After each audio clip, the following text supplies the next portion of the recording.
எழுதின சுவிசேஷம் 5ஆம் அதிகாரம், மத்தேயு சுவிசேஷம் 5ஆம் அதிகாரம், அதிலிருந்து ஒரு சில வசனங்களை நாம் இன்னைக்கு தியானிக்க போகிறோம். மத்தேயு எழுதின சுவிசேஷம் 5ஆம் அதிகாரம் 14 16 வரை நாம் எல்லாரும் சேர்ந்து நம்ம வாசிப்போம். நீங்கள் உலகத்திற்கு வெளிச்சமாயிருக்கிறீர்கள். மலையின் மேல் இருக்கிற பட்டணம் மறைந்திருக்க மாட்டாது. விளக்கை கொளுத்தி மரக்காலால் மூடி வைக்காமல் விளக்கு தண்டின் மேல் வைப்பார்கள். அப்பொழுது அது வீட்டில் உள்ள யாவருக்கும் வெளிச்சம் கொடுக்கும். இவ்விதமாய் மனுஷர் உங்கள் நற்கிரியைகளை கண்டு பரலோகத்தில் இருக்கிற உங்கள் பிதாவை மகிமைப்படுத்தும்படி உங்கள் வெளிச்சம் அவர்கள் முன்பாக பிரகாசிக்க கடவது. கை வைத்துறோம் இல்லையா, சொல்லுவோமா?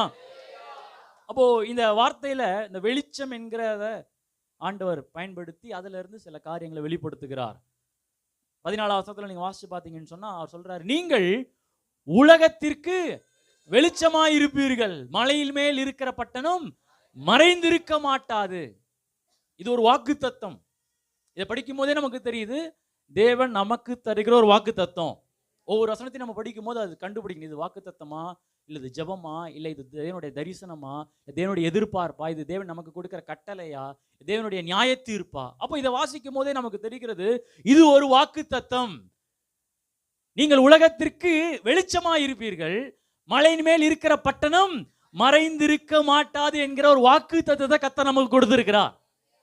அடுத்து சொல்றாரு 15ஆம் வசனத்துல, விளக்கை கொளுத்தி மரக்காலால் மூடி வைக்காமல் விளக்கு தண்டின் மேல் வைப்பார்கள். அப்பொழுது அது வீட்டில் உள்ள யாவருக்கும் வெளிச்சம் கொடுக்கும். இது வாக்கு தத்தம் அல்ல, இது தேவன் நமக்கு கொடுத்திருக்கிற ஒரு கட்டளை. விளக்கை கொளுத்துவதற்கு காரணமே மற்றவர்களுக்கு வெளிச்சம் தரணும். அதை மூடி வைக்க கூடாது.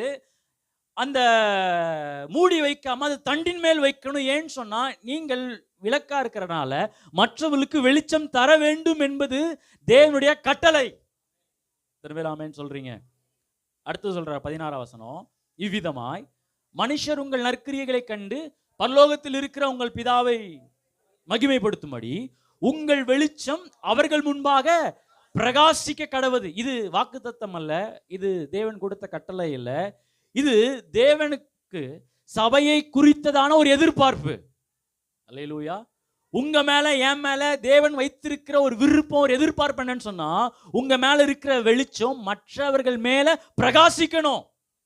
அப்ப ஒன்று வாக்குத்தத்தம் கொடுக்கிறார் 14ஆம் வசனத்துல, 15ஆம் வசனத்துல ஒரு கட்டளையை கொடுக்கிறாரு, 16ஆம் வசனத்துல ஒரு எதிர்பார்ப்பை தேவன் நம்ம மேல வைத்திருக்கிறார். கையை உயர்த்தி சொல்லுவோமா, நீர் கொடுத்த வாக்குத்தத்தத்துக்காக நன்றி ஆண்டவரே, நான் வெளிச்சமாய் என்னை வைத்திருக்கிறீர். ஆண்டவர் ஒரு வாக்குத்தத்தத்தை கொடுத்திருக்கிறார், நீங்கள் மறைந்திருக்க மாட்டீர்கள். மறைந்திருக்க மாட்டீர்கள் என்பது ஒரு வாக்கு தத்தம். மறைந்திருக்க கூடாது என்பது ஒரு சட்டம். நீங்கள் மற்றவர்கள் மேல் பிரகாசிக்க வேண்டும் என்பது தேவன் நம்ம மேல வைத்திருக்கிற ஒரு எதிர்பார்ப்பு. கர்த்தர் இன்றைக்கு மகிமையுடைய சபைக்கு சொல்லுகிற காரியம் என்னன்னு சொன்னா, நீங்கள் மறைந்திருக்க மாட்டீர்கள். எத்தனை பேர் ஆமென் சொல்றீங்க? உங்க மேல இருக்கிற வெளிச்சம் மற்றவர்களை பிரகாசிக்க பண்ண போகிறது. விசுவாசி நல்லா கரங்களை தட்டி ஆண்டவரை மகிமைப்படுத்த போறோம். ஹல்லேலூயா. நான் மறைந்திருக்க மாட்டேன். இது சொல்லிட்டு 17ஆம் வசனத்துல சொல்றாரு, நியாயப்பிரமாணத்தை ஆனாலும் தீர்க்க தரிசனங்களை ஆனாலும் அழிக்கிறதற்கு வந்தேன் என்று எண்ணிக்கொள்ளாதீங்கள். அழிக்கிறதற்கல்ல, அதை நிறைவேற்றுவதற்கே வந்தேன். நல்லா கவனிங்க, நீங்கள் மலையில் மேல் இருக்கிற பட்டணம் மறைந்திருக்க மாட்டாது என்பதை அழிப்பதற்கு வரவில்லை, அதை நிறைவேற்றவே வந்திருக்கிறார். ஒருவனும் விளக்கை கொளுத்தி மரக்காலால் மூடி வைக்காமல் தண்டின் மேல் வைத்து மற்றவர்களுக்கு பிரகாசிக்கமா இருப்பானா என்பதை அழிப்பதற்கு வரவில்லை, நிறைவேற்றவே வந்திருக்கிறார். இவ்விதமாய் மனுஷர் உங்கள் நற்கிரியைகளை கண்டு பிதா உங்களை மகிமைப்படுத்தும்படி உங்கள் வெளிச்சம் அவருக்கு முன்பாக பிரகாசிக்க கடவுது என்பதை அழிப்பதற்கு வரவில்லை, நிறைவேற்றவே வந்திருக்கிறார். பிசாசானவன் திருடவும் கொல்லவும் அழிப்பதற்கே வந்திருக்கிறான். ஆனால் அவர் வாக்கு தத்தங்களை நிறைவேற்ற, தீர்க்க தரிசனங்களை நிறைவேற்றவே வந்திருக்கிறார். எத்தனை பேர் விசுவாசிக்கிறீங்க? நான் தீர்க்க தரிசனமா சொல்றேன், இந்த காலத்திற்கு பிறகு நம்ம மறைந்திருக்க மாட்டோம், இந்த சபை மறைந்திருக்காது, நீங்கள் பிரகாசிக்க வேண்டும் என்பதுதான் தேவனுடைய விருப்பம். நம்ம சபை வாலிபர்கள் பிரகாசிக்க போகிறார்கள். உங்க வீட்டின் மேல பிரகாசிக்க போறீங்க. இந்த சபையானது பிரகாசிக்க போகிறது. எத்தனை பேர் விசுவாசிக்கிறீங்க? பக்கத்துல கை பிடிச்சு சொல்லுங்க, நீங்கள் பிரகாசிக்க போறீங்க. So you are going to shine. Hallelujah.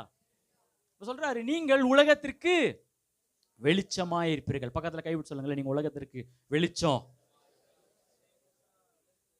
அப்போ இந்த வெளிச்சம் எதை கொடுக்கும்? வெளிச்சம் என்ன கொண்டு வரும்? ஒரு 3 விஷயத்தை கடகடன்னு நான் சொல்ல போறேன் பாருங்க. சீக்கிரமா நான் வாசிக்க போறேன். இந்த வெளிச்சம் எதை கொண்டு வரும்? மல்கியா 4ஆம் அதிகாரம் 2ஆம் வசனம். மல்கியா தீர்க்கதரிசன புஸ்தகம் 4:2. எல்லாரும் சேர்ந்து வாசிக்கும் போது சேர்ந்து வாசிப்போம். மல்கியா 4:2. ஆனாலும் என் நாமத்திற்கு பயந்திருக்கிற உங்கள் மேல் நீதியின் சூரியன் உதிக்குமா. ஒரு அல்லேலூயா சொல்லுங்களேன். ஒரு வெளிச்சம் வருமா? அப்ப வரும்போது என்ன நடக்குமா? அதன் செட்டையின் கீழ் ஆரோக்கியம் இருக்கும். நீங்கள் வெளியே புறப்பட்டு போய் கொழுத்த கன்றுகளைப் போல வளருவீர்கள். அப்ப வெளிச்சம் வருதுன்னா முதலாவது நமக்கு ஒரு பலனை கர்த்தர் தருகிறார். நீங்கள் உலகத்திற்கு வெளிச்சமா இருப்பீர்கள் அப்படின்னா அந்த வெளிச்சம் எதை கொண்டு வருகிறதா? ஒரு பலனை வருகிறது. அல்லேலூயா. இரண்டாவது லூக்கா எழுதின சுவிசேஷம் 15ஆம் அதிகாரம் 8ஆம் வசனம் பாருங்க. லூக்கா 15:8. வெளிச்சம் வரும்பொழுது நமக்குள் நடக்கிற இன்னொரு எக்ஸ்ட்ராடினரி சேஞ்சஸ் என்னன்னா, லூக்கா 15:8. அன்றியும் ஒரு ஸ்திரீ 10 வெள்ளிக்காசை உடையவளாய் இருந்து அதில் ஒரு வெள்ளிக்காசு காணாமற் போனால் விளக்கை கொளுத்தி வெளிச்சம் வைத்து வீட்டை பெருக்கி அதை கண்டுபிடிக்கிற வரைக்கும் ஜாக்கிரதையாய் தேடாமல் இருப்பாளோ. பாருங்க, விளக்க கொளுத்தும் போது ஒரு வெளிச்சம் வருது. வெளிச்சம் வந்துருச்சுன்னு சொன்னா காணாமல் போனதை கண்டுபிடிக்க உதவுகிறது. we can find things. எதெல்லாம் தொலைச்சோமோ, எதெல்லாம் நம்ம விட்டுட்டு போனோமோ, வெளிச்சம் வந்துருச்சுன்னா அவைகளெல்லாம் கண்டுபிடிக்க வெளிச்சம் உதவுகிறது. எத்தனை பேர் ஆமென் சொல்றீங்க? அப்ப வெளிச்சம் வரும்பொழுது பலன் வருகிறது. வெளிச்சம் வரும்பொழுது காணாமல் போனதை கண்டுபிடிக்கிறோம். அப்போஸ்தலர் நடபடிகள் 27:20. அப்போஸ்தலர் 27:20. அப்போஸ்தலர் நடபடிகள் 27ஆம் அதிகாரம் 20ஆம் வசனம் பாருங்க. அநேக நாளாய் சூரியனாவது நட்சத்திரங்களையாவது காணப்படாமல் மிகுந்த பெருங்காற்று மழையும் அடித்து கொண்டிருந்தபடியால். அப்படின்னா சூரியன் வெளிச்சம் இல்ல, சந்திரன் அங்க இல்ல, ஒரு இருள் இருந்தது. அப்போ சூரியன் எதை கொடுக்குது? வெளிச்சத்தை தருது. அது இல்லாதனால என்ன ஆச்சுன்னு சொன்னா, இனி தப்பி பிழைப்போம் என்னும் நம்பிக்கை முழுமையும் அற்று போயிற்று. அல்லேலூயா. அப்போ வெளிச்சம் வந்துருச்சுன்னா ஒரு நம்பிக்கை வருகிறது. எத்தனை பேர் ஆமென் சொல்றீங்க? அப்போ 3 விஷயத்தை நம்ம கற்றுக்கொண்டோம். ஒன்று, வெளிச்சம் வந்துச்சுன்னா ஒரு பலன் வருகிறது. வெளிச்சம் வந்துருச்சுன்னா கண்டுபிடிக்க அது உதவுகிறது காணாமல் போனதை. வெளிச்சம் வந்துருச்சுன்னா நம்பிக்கை கொண்டு வருகிறது. அதெல்லாம் ஆண்டவர் சொல்றாரு மத்தேயு 5:14, நீங்கள் உலகத்திற்கு வெளிச்சமா இருப்பீர்கள். அப்படின்னா அந்த வெளிச்சம் வரும்பொழுது கர்த்தர் பலவீனத்தை பலனாய் மாற்றுகிறார். வெளிச்சம் வரும்போது நம்பிக்கையற்ற நிலைமையை நம்பிக்கையை மாற்றுகிறார். அந்த வெளிச்சம் வரும்பொழுது எதெல்லாம் தொலைந்து இருந்தோமோ காணாமல் போனதை கண்டுபிடிக்க உதவி செய்கிறது. எத்தனை பேர் ஆமென் சொல்றீங்க? கையை உயர்த்தி ஒரு 2 நிமிஷம் ஜெபிக்க போறீங்க. இந்த வெளிச்சம் இன்னைக்கு ஒரு பலனை கொண்டு வருகிறது, ஒரு நம்பிக்கையை கொண்டு வருகிறது. இயேசுவின் நாமத்தில் பல நாட்களாக எதெல்லாம் தொலைத்து இருந்தோமோ அவை எல்லாவற்றையும் கண்டுபிடிக்கிற ஒரு டிசர்னிங் ஸ்பிரிட், ஒரு உணர்த்தலின் ஆவியை, ஒரு தெளிந்த புத்தியை எனக்குள்ள இந்த வெளிச்சம் இப்பொழுது கொண்டு வருகிறது. அந்த வெளிச்சம் என் மேல இருக்கிறனால இந்த பட்டணம் மறைந்து இருக்க மாட்டாது. அந்நிய பாஷைகளை பேசுவோம். ஓ ராஷா தாரா லாஷா கியா. ஒரு பலன், ஒரு நம்பிக்கை, ஒரு கண்டுபிடிப்பு உண்டாவதாக. ஏன்னா கர்த்தர் என்னை உலகத்திற்கு வெளிச்சமாய் வைத்திருக்கிறார். நாம் மறைந்திருக்க மாட்டோம். எத்தனை பேர் ஆமென் சொல்றீங்க? சத்தமா ஒரு அல்லேலூயா. ஆண்டவர் சொல்றார், நீங்கள் உலகத்திற்கு வெளிச்சம். வெளிச்சம் எதை கொண்டு வருகிறது? பலன். 2வது, காணாமல் போனதை கண்டுபிடிக்க உதவுகிறது. 3வது, நம்பிக்கை. ஆமா, நம்பிக்கையற்ற சூழ்நிலையில வெளிச்சம் வந்துருச்சுன்னா ஒரு நம்பிக்கை. அடுத்தது சொல்றாரு, நீங்கள் உலகத்திற்கு வெளிச்சமாய் இருப்பீர்கள். மலையின் மேல் இருக்கிற பட்டணம் மறைந்திருக்க மாட்டாது. எல்லாரும் சேர்ந்து சொல்லுங்களேன், இந்த பட்டணம் மறைந்திருக்க மாட்டாது. அப்போ இந்த பட்டணத்தை கர்த்தர் வெளியே கொண்டு வர விரும்புகிறார். இதை மறைக்க விரும்புகல, இதை ஒளித்து வைக்க விரும்புகல. எப்படியாவது இந்த பட்டணத்தை கர்த்தர் வெளியே கொண்டு வர விரும்புகிறார். யார் அந்த பட்டணம்? நீங்களும் நானும் தான் அந்த பட்டணம். வேதத்துல நமக்கு நிறைய பேர் ஆண்டவர் சொல்றாரு. ஒரு இடத்துல சொல்லும்போது சொல்றாரு, நீங்கள் மந்தைகள் அப்படின்றாரு. நம்மள என்ன சொல்றாரு? மந்தை. ஏன் மந்தைன்னு சொல்றாருன்னா, மந்தை தான் பேக்கு மாதிரி இருக்கும். எங்க போகுதுன்னு அப்படியே லைனா போகும். ஒரு ஆடு விழுந்துச்சுன்னா எல்லாரும் என்ன ஆயிடும்? அதெல்லாம் அந்த வா பேக்கு வா அப்படின்றார் ஆண்டவர். நீங்கள் என்னுடைய மந்தை, நான் உங்கள் மெய்ப்பன் அப்படின்னு சொல்றாரு. நம்மளை ஜீவனுள்ள கற்கள் அப்படின்றார் ஆண்டவர். வேற என்ன நம்மளை குத்தி வேதம் சொல்லுதுன்னா, ஒரு 4 விஷயத்தை நான் சொல்றேன், ஞாபகம் வச்சுக்கோங்க. 1 கொரிந்தியர் 3:16. எல்லாருக்கும் தெரிந்த வசனம். 1 கொரிந்தியர் 3:16. நீங்கள் தேவனுடைய ஆலயமா இருக்கிறீர்கள். எத்தனை பேர் சொல்லுங்களேன், நான் தேவனுடைய ஆலயம்? பக்கத்துல ஒரு ஆளை கைப்பிடிச்சு சொல்லுங்க, நீங்கள் தேவனுடைய ஆலயம். பக்கத்துல ஆலயம் மாதிரி இல்லையே, மண்டபம் மாதிரி இருக்காரு அப்படின்றீங்களா? நம்மளாம் தேவனுடைய ஆலயம். நீங்க 87ஆம் சங்கீதத்துல 3ஆம் வசனத்துல சங்கீதக்காரன் சொல்றாரு, நாம் தேவனுடைய நகரம். நரகம் இல்லைன்னது நகரம். we are the god of city. நம்ம தேவனுடைய நகரமா நம்ம கர்த்தர் வச்சிருக்கிறார். இப்ப சொல்லுங்க, நான் தேவனுடைய நகரம். எத்தனை பேர் அதை விசுவாசிக்கிறீங்க? சத்தமா அல்லேலூயா. அதே 1 கொரிந்தியர் 3:9, முன்னாடி 1 கொரிந்தியர் 3:16 வாசிச்சோம்ல, 1 கொரிந்தியர் 3:9 நீங்க வாசிச்சு பார்த்தீங்கன்னு சொன்னா, நாங்கள் தேவனுக்கு உடன் வேலையாட்களாக இருக்கிறோம், நீங்கள் தேவனுடைய பண்ணை. எத்தனை பேர் ஆமென் சொல்றீங்க? சொல்லுங்க, நான் தேவனுடைய பண்ணை. ஆமா, ஐ அம் காட்ஸ் ஃபீல்ட். நான் தேவனுடைய அடுத்த அதே வார்த்தையில அர்த்தம் சொல்றாரு, நீங்கள் தேவனுடைய மாளிகைகளாக இருக்கிறீர்கள். ஒரு அல்லேலூயா சொல்லுங்களேன். அப்போ இந்த 4 விஷயத்தை திரும்ப சொல்லுவோமா? நான் தேவனுடைய ஆலயம், நான் தேவனுடைய நகரம். சொல்லுங்க, நான் தேவனுடைய பண்ணை, நான் தேவனுடைய மாளிகை. திரும்ப நான் சொல்லுவோமா? ஒரு தடவை மறந்துடக்கூடாது. 1 கொரிந்தியர் 3:16 நான் தேவனுடைய ஆலயம். சங்கீதம் 87:2 நான் தேவனுடைய 87:3 நான் தேவனுடைய நகரம். 1 கொரிந்தியர் 3:9 நான் தேவனுடைய பண்ணை. அடுத்து நான் தேவனுடைய மாளிகை. ஆலயம்லாம் ஒரு அல்லேலூயா சொல்லுங்களேன். தேவனுடைய நகரம்லாம் ஒரு அல்லேலூயா சொல்லுங்க. தேவனுடைய பண்ணையா இருக்கிறவங்களாம் ஒரு அல்லேலூயா. தேவனுடைய மாளிகையா இருக்கிறவங்களாம் ஒரு அல்லேலூயா. ஆண்டவர் நம்மளை பார்த்து சொல்றாரு, இந்த பட்டணம் மறைந்திருக்க கூடாதாம். மலையின் மேல் இருக்கிற பட்டணம் மறைந்திருக்க கூடாது. அப்போ இந்த பட்டணத்தை கர்த்தர் வெளியே கொண்டு விரும்புகிறார். அப்போ இந்த பட்டணத்துல ஏதோ ஒரு விசேஷம் இருக்கிறது. இன்றைக்கு திருநெல்வேலி பட்டணம் வெளியே வருவதற்கு காரணம் என்ன? அல்வா. தூத்துக்குடி பட்டணம் வெளியே வருவதற்கு காரணம் என்ன? மக்ரூன். மதுரை பட்டணம் வெளியே வருவதற்கு காரணம் என்ன? மதுரை மல்லி. திருச்சி பட்டணம் வெளியே வருவதற்கு காரணம் என்ன? மணப்பாறை முறுக்கு. திருப்பதி பட்டணம் வெளியே வருவதற்கு காரணம் என்ன? திருப்பதி லட்டு. அதான் ஒரு பெரிய சர்ச்சையாயிடுச்சு. இப்போ கன்னியாகுமரி பட்டணம் வெளியே வருவதற்கு காரணம் என்ன? டூரிசம். அங்க இருக்கிற அந்த டூரிசம். கேரளா பட்டணம் வெளியே வருவதற்கு காரணம் என்ன? அங்க இருக்கிற அந்த படைப்புகள், இயற்கை சூழ்நிலைகள். அப்போ ஒவ்வொரு பட்டணமும் வெளியே வருவதற்கு காரணம் ஒரு விசேஷித்த குணம் இருக்கிறது. அப்ப நான் ஆண்டவர்கிட்ட கேட்கிறேன், ஆண்டவரே, இந்த பட்டணம் வெளியில வரணும்னா இந்த பட்டணத்துல என்ன விசேஷம் வச்சிருக்கிறீங்க? இந்த பட்டணத்துல அல்வா ஃபேமஸா, இல்ல இந்த பட்டணத்துல கடலை மிட்டாய் ஃபேமஸா, இல்ல இந்த பட்டணத்துல என்ன ஃபேமஸ்னு ஆண்டவர் சொல்றாரு, இந்த பட்டணம் வெளிச்சத்தை சுமக்கிற பட்டணம். எத்தனை பேர் ஆமென் சொல்றீங்க? This is a city that carries a light. ஆண்டவர் சொல்றாரு, எந்த பட்டணம் வெளிச்சத்தை சுமக்கிறதோ அந்த பட்டணம் மறைந்திருக்க மாட்டாது. கரங்களை வைத்து கேட்போம், ஆண்டவரே, என் பட்டணத்துல என்ன விசேஷத்தை வச்சிருக்கிறீங்க ஆண்டவரே? எனக்குள்ள என்ன ஸ்பெஷல் இருக்குது? ஒரு ஸ்பெஷல் இருந்தாலே போதும், நம்மளால மறைந்து இருக்க முடியாது. இன்றைக்கு கேட்குறீங்க, கேளுங்க, இருதயத்தின் ஆழத்திலிருந்து எனக்குள்ள என்ன ஸ்பெஷல் வச்சிருக்கிறீங்க? என் சபைக்குள்ள என்ன ஸ்பெஷல் வச்சிருக்கிறீங்க? என் குடும்பத்துக்குள்ள என்ன இருக்குது ஆண்டவரே? தேவனுடைய வெளிச்சத்தை சுமக்கிற பட்டணமாக இருந்தானா என்னால மறைந்திருக்க முடியாது. இந்த பட்டணம் வெளியே வருவதற்கு ஒரே காரணம் வெளிச்சம். அப்படிப்பட்ட வெளிச்சத்தை பிரகாசிக்கிற பட்டணமாக என்னை மாற்றுவீராக. ஹalleluya, ஹalleluya, ஹalleluya. அப்படிப்பட்ட பிரஸ்தாபமாகிற, பிரதிபலிக்கிற, ஃபேமஸா இருக்கிற ஒரு பட்டணமாக என்னை மாற்றுவீராக. ஹalleluya. நான் தேவனுடைய ஆலயம். நான் தேவனுடைய ஆலயமானால் எனக்குள்ள பரிசுத்த தட்டுமுட்டுகள் இருக்கும். எத்தனை பேர் ஆமென் சொல்றீங்க? தேவனுடைய ஆலயத்துக்குள்ள குத்து விளக்கு இருக்கும். குத்து விளக்கும் தூப பீடமும் அப்பங்கள் அடுக்கி வைக்கப்பட்ட மேஜைகள் இருந்தால் தேவனுடைய ஆலயம். அப்போ தேவனுடைய ஆலயத்திற்குள்ள பரிசுத்த தட்டுமுட்டுகள் இருந்தா இந்த ஆலயத்தினால மறைந்திருக்க முடியாது. இந்த ஆலயம் பிரகாசிக்கும். நான் தேவனுடைய நகரமானால் எனக்குள்ள பல திட்டங்கள், பல கட்டிடங்கள், பல தேவனுடைய யோசனைகள் கட்டப்படும். அதன் மூலம் என்னால் மறைந்திருக்க முடியாது. நான் பிரகாசிப்பேன். எத்தனை பேர் ஆமென் சொல்றீங்க?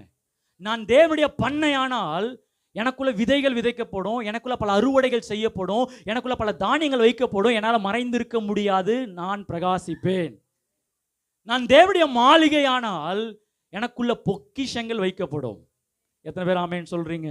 தேவனுடைய ஆலயங்கள்லாம் கை உயர்த்துங்களேன், தேவனுடைய பண்ணையெல்லாம் கை உயர்த்துங்க, தேவனுடைய நகரமெல்லாம் கை உயர்த்துங்க, தேவனுடைய மாளிகையெல்லாம் கை உயர்த்துங்க. கேளுங்க, ஆண்டவரே இன்றைக்கு எனக்குள்ள ஒரு பரிசுத்த தட்டுமுட்டுகள் வருவதாக.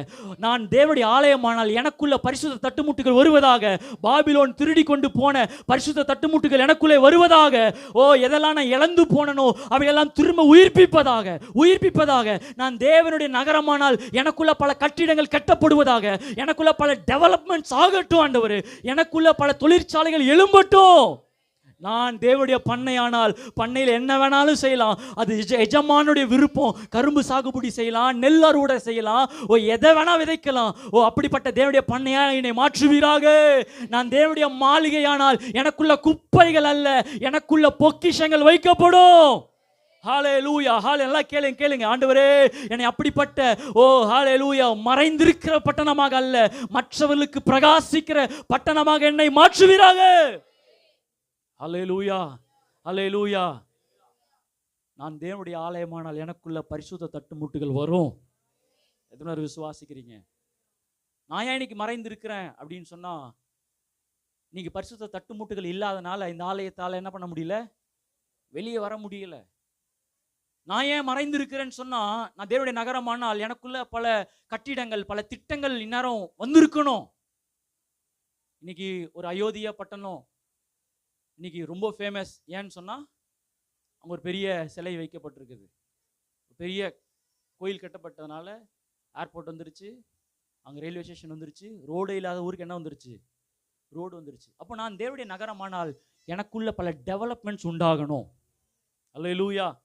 நான் தேவனுடைய பண்ணையானால் அங்கே காளை மாடுகளின் வரத்துகள் இருக்கணும், அங்கே விதைகள் விதைக்கப்படணும், அங்கே தானியங்கள் அறுவடை செய்யணும். அப்போதான் இந்த பண்ணையானது வெளியே வரும்.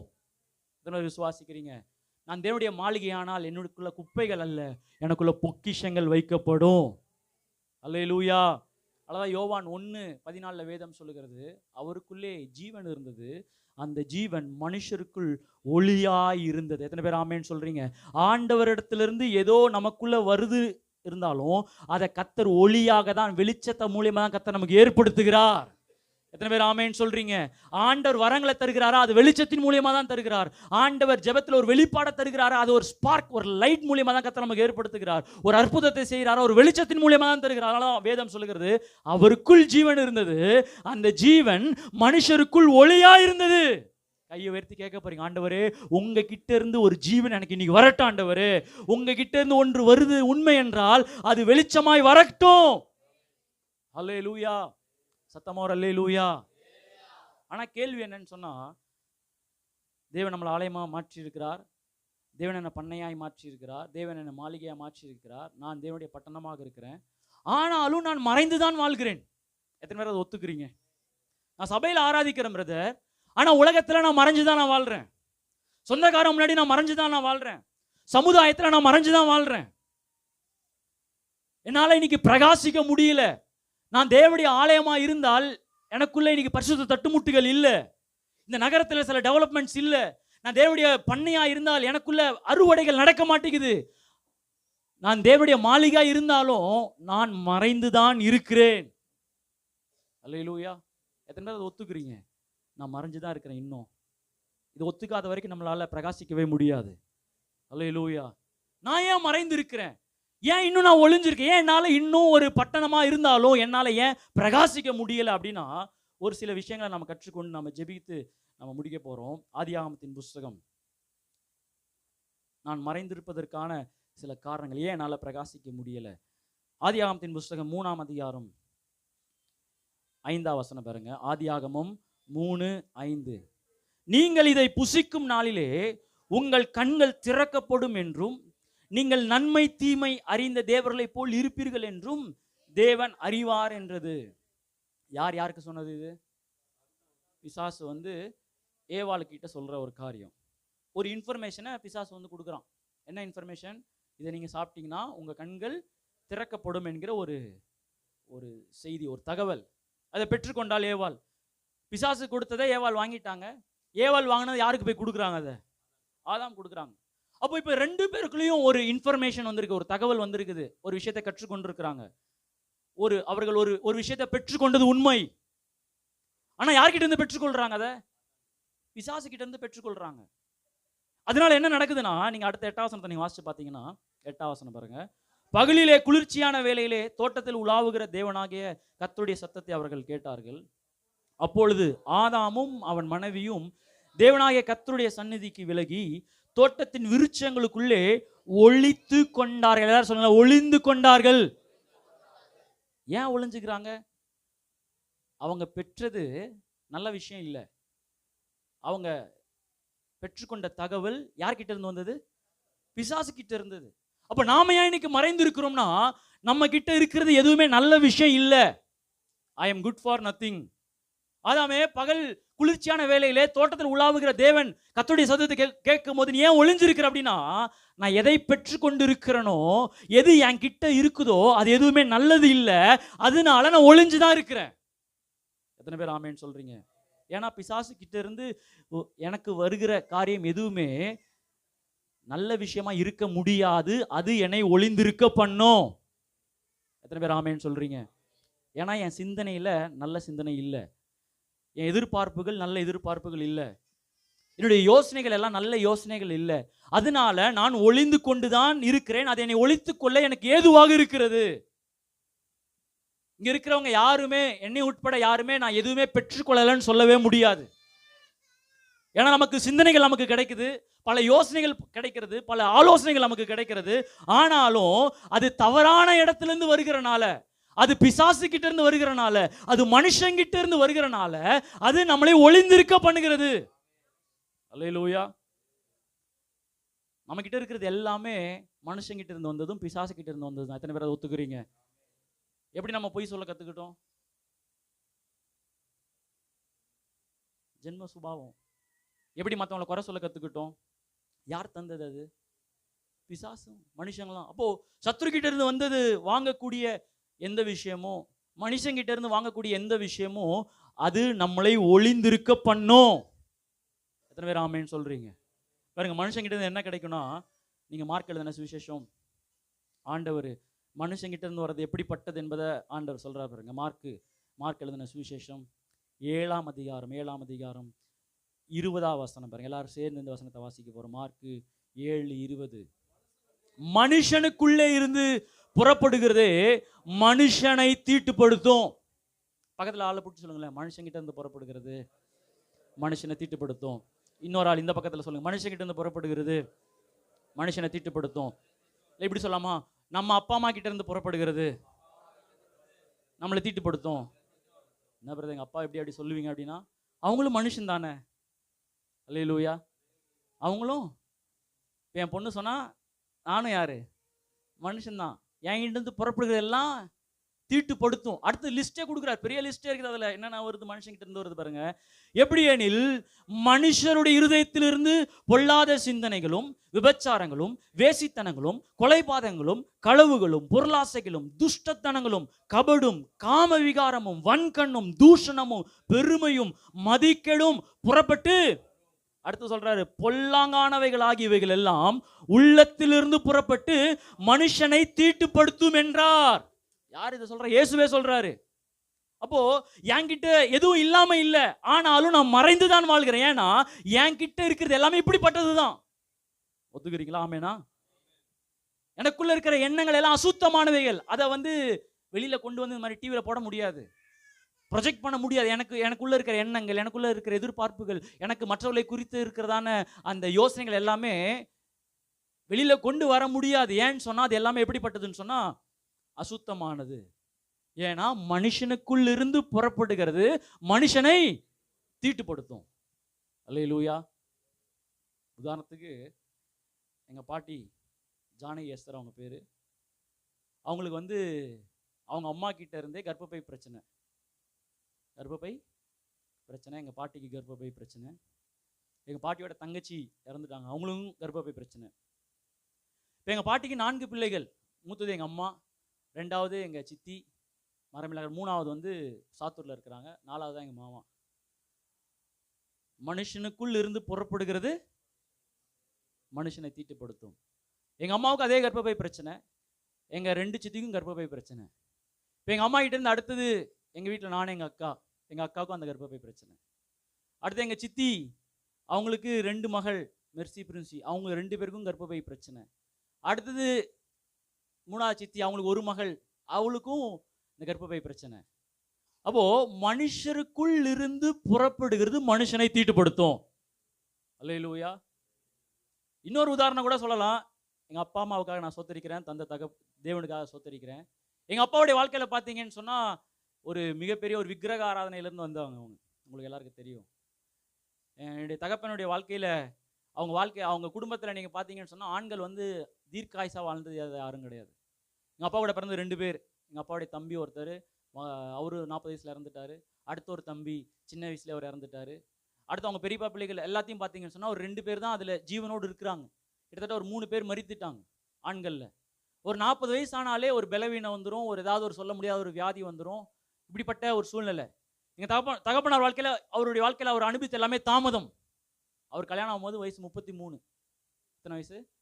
33. அப்புறம் திருமணமாகி, அப்புறம் ரட்சிக்கப்பட்டு திருமணமாகி ஊழியம் செய்யணும், ஏதாவது செய்யணும்னு ஆசைப்பட்டு சபை ஆரம்பிக்கும் போது அவர் வயசு 45 கிட்ட வந்துருச்சு. ஆரம்பித்து சபை நடத்தி சபையில் ஒரு சொந்த இடத்துக்காக பிரயாசப்பட்டு பண்ணும்போது 72 வயசு ஆயிடுச்சு.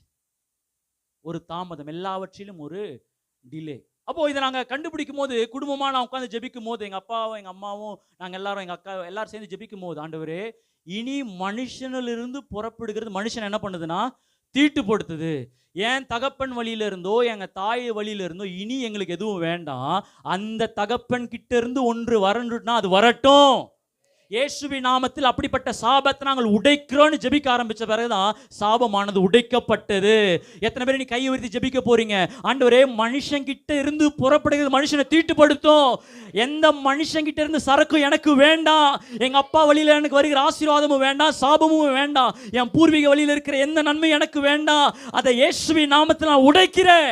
நல்ல அந்நிய பாஷையை பேசி ஆவியில நிரம்பி, ஓ ரியா சந்தா ராலா ஷாத்தா ராலா சந்தா, அந்த தலைவலி எனக்கு வேண்டாம், அந்த வயிற்று வலி எனக்கு வேண்டாம், அந்த கர்ப்பப்பை பிரச்சனை எனக்கு வேண்டாம். ஒரு அக்கினி புறப்படுகிறது.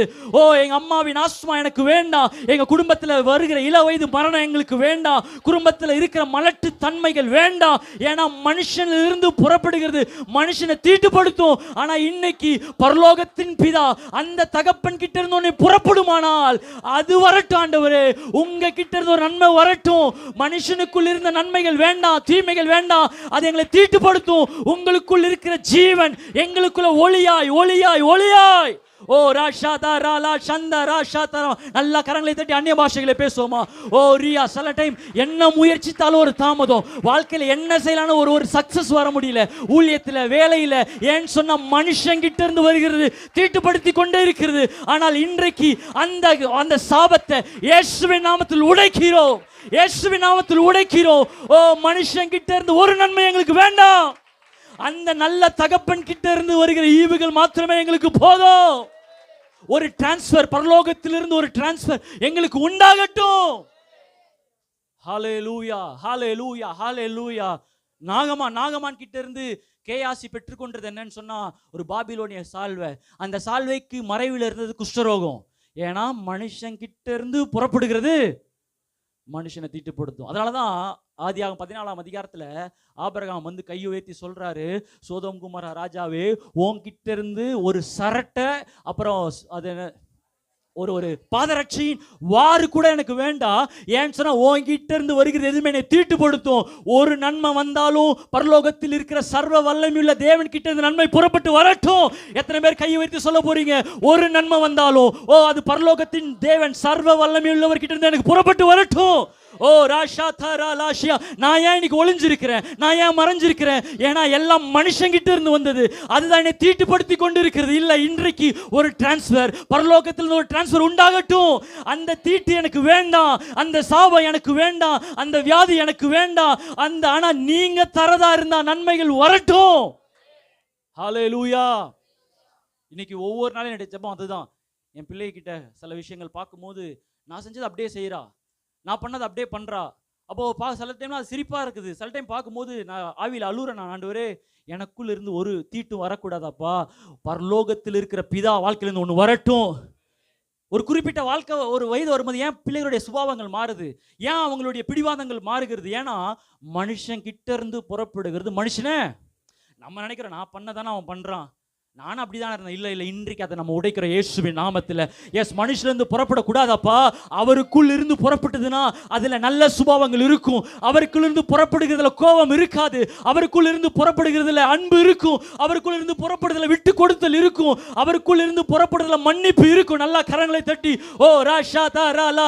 இன்றைக்கு அவருக்குள் இருக்கிற ஜீவன், அவருக்குள் இருக்கிற அந்த ஜீவன் மனுஷனுக்குள்ள, என் பிள்ளைகளுக்குள்ள ஓ ஒளியாய் வருவதாக, ஒளியாய் வருவதாக, ஒளியாய் வருவதாக.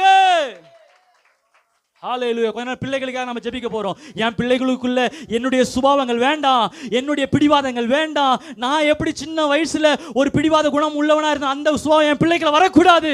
உமக்குள் இருக்கிற ஞானம் உண்டாகட்டும். ஹalleluya, ஹalleluya. அதனால இயேசு கிறிஸ்து கேட்டாரு, யார் என்னை தொட்டது? 9ஆம் அதிகாரத்தில் நினைக்கிற மார்க்ல, யார் என்னை, ஏன்னா என்னை தொட்டபோது ஒரு வல்லமை புறப்பட்டதே. அந்த வல்லமை, ஏன்னா இயேசுவுக்குள் ஒரு வல்லமை இருக்கிறது. அவருக்குள் இருந்து ஒரு வல்லமை புறப்படுமானால் ஓ என்னால நிச்சயமாய் பிரகாசிக்க முடியும். ஹalleluya. நமக்குள் இருந்து வருகிறது எல்லாம் அவருக்குள் இருந்து வரட்டும். ஹalleluya. அவருக்குள் இருக்கிறது எல்லாமே எனக்குள்ள இருக்கும். அது வந்துருச்சுன்னா என்னால மறைந்திருக்க முடியாது. யோவான் 1:12, அவருடைய நாமத்தின் மேல் விசுவாசம் உள்ளவர்களாய் அவர் ஏற்றுக்கொண்டவர்கள் எத்தனை பேர்களோ அத்தனை பேருக்கும் பிள்ளைகளாகும்படி ஒரு அதிகாரத்தை கொடுத்திருக்கிறார். நம்முடைய தலைமுறை அடிமைத்தனத்தில் வளர போவதில்லை, நம்முடைய தலைமுறைகள் அதிகாரத்தில் வளர போகிறது. எத்தனை பேர் ஆமென் சொல்றீங்க? என்னுடைய பிள்ளைகள் அதிகாரத்தோடு வாழ போகிறார்கள். இயேசுவின் ஜீவன் அவர்களுக்குள்ள இருக்கிறனால எதற்கு அடிமை அல்ல, அவர்கள் அதிகாரம் படைத்தவர்களாக இருக்க போறாங்க. அவ்வளவுதான். யாக்கோபின் நதியில வந்து சொன்னாரு, இரு பரிவாரங்களோட நான் வந்திருக்கிறேன் ஆண்டவரே, ஆனாலும் நீங்க என்னை ஆசீர்வதிச்சால் ஒழிய நான் உங்களை விட போவதில்லை. இதெல்லாமே லாபான் கிட்ட இருந்து வந்தது, இதெல்லாமே லாபான் கையில இருந்து வந்தது. ஆனா இது ஆசீர்வாதத்தை விட, நீங்க என்னை ஆசீர்வதிக்காமல் நான் உங்களை விட போவதில்லை.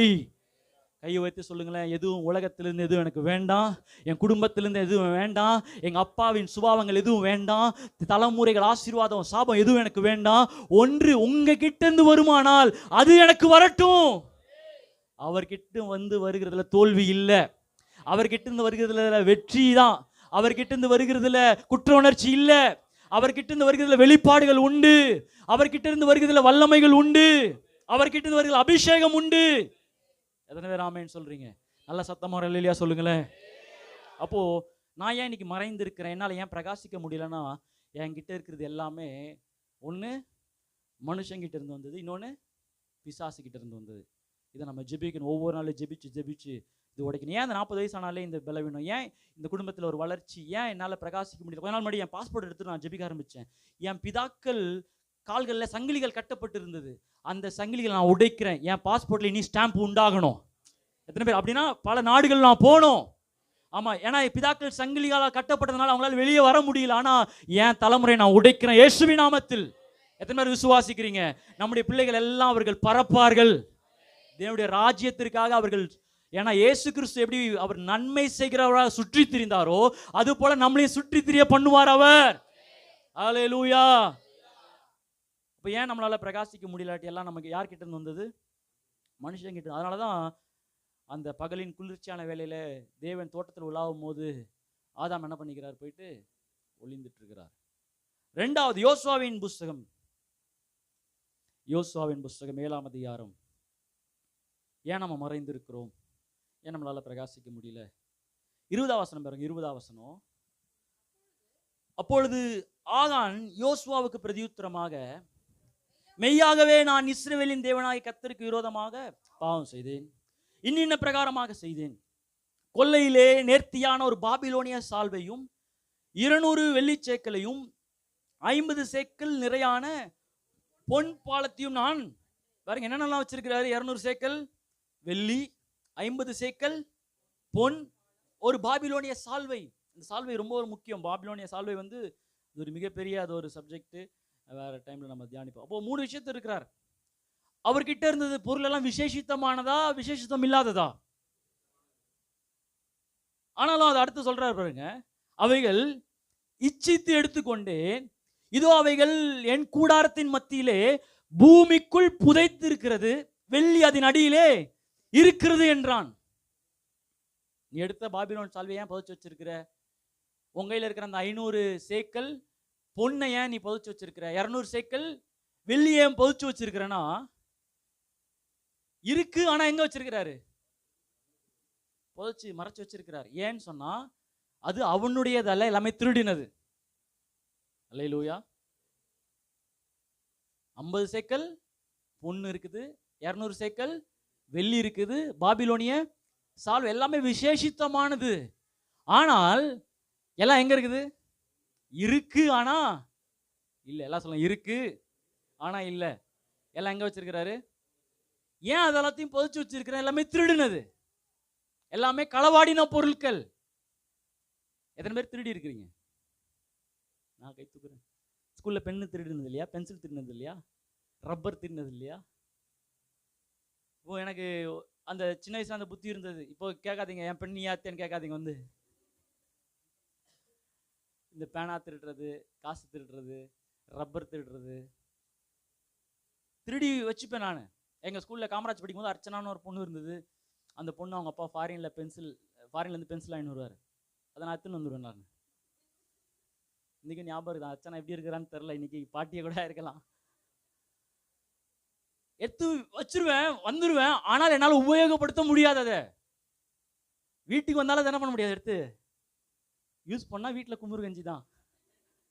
ஸ்கூல்ல போய் யூஸ் பண்ணாலும் என்கிட்ட இப்போ நல்ல பென்சில் இருக்குது, ஃபாரின் பென்சில். அப்போ அந்த டைம்லலாம் அது என்ன பென்சில், ஜீபூம்பா பென்சில், ஷாபுத்திரி பென்சில் எழுதுனா வரையும் அப்படிப்பட்ட பென்சில் எடுத்துட்டு வருவாங்க. முதலாள ஆட்டை. அப்புறம் இந்த ஊக்கு மாத்திர பென்சில், அதெல்லாம் வாங்குறதுக்கு விருப்பம், வாங்கி தர மாட்டாங்க வீட்டில்.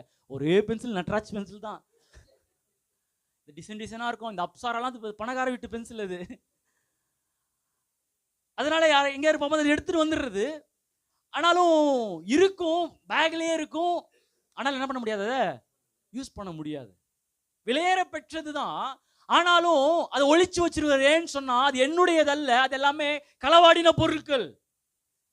அப்போ உங்களுக்கு அல்லாத விஷயங்கள் உங்களுக்குள்ள இருந்தாலும் நீங்கள் மறைந்துதான் இருப்பீர்கள். எத்தனை பேர் ஆமேன்னு சொல்றீங்க? அதான் அப்போஸ்தலர் நடவடிக்கைகள் 3ஆம் அதிகாரத்துல அந்த வசனம் எல்லாருக்கும் தெரிந்த வசனம், 6ஆம் வசனத்துல பேதுரும் யோவானும் சபைக்கு போவாங்க, ஆலயத்துக்கு போவாங்க. அப்போ அந்த சப்பானி கேட்பான், உங்க கீழே ஏதாவது இருந்தா கொடுங்கன்னு சொல்லுவாங்க. அப்போ அந்த பேதுரு சொல்லுவாரு, வெள்ளியும் பொன்னும் என்னிடத்தில் இல்லை, என்னிடத்தில் உள்ளதை உனக்கு தருகிறேன், நசரனாகிய இயேசு கிறிஸ்துவின் நாமத்தினாலே நீ எழுந்து நட. எத்தனை பேர் ஆமென் சொல்றீங்க? அவங்கிட்ட இருக்கிற வெள்ளி என்கிட்ட இல்ல, இவங்கிட்ட இருக்கிற பொண்ணு என்கிட்ட இல்ல, ஆனா என்கிட்ட I have my own stuff, எனக்குன்னு சொந்தமானது ஒண்ணு இருக்குது. அது என்னன்னு சொன்னா இயேசுவின் நாமம். எத்தனை பேர் ஆமென் சொல்றீங்க?